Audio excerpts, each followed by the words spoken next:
Hi guys, it's Talk Back Tuesday with me, Fancy Nancy. So today I want to talk about laundry rooms. I personally love this laundry room because not only is it fancy inside, love the floors, love all the decor, but it's also very well used. So they have the sink over here and then the laundry, but what I like about this one is it's a little bit different. It has the mudroom inside the laundry room. So I want to know what you guys think about this. Comment below and let me know. I think it's actually great because when you come home from the garage and you enter, you kind of dump like your shoes, kids' backpacks, things like that, but it's like hidden but still looks like organized if someone was to open it, but then they don't have to see like all your junk. Also, it's great for like a dog space like they have here.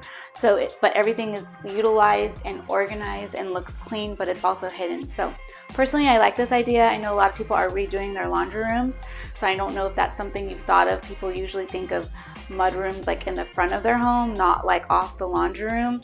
And so like if your laundry room comes in from the garage, this is a great option if you have the space to add, because I think it keeps it very clean and organized and no one has to see your mess. But cast your vote below and let me know what you think, and I hope everyone is living just fancier.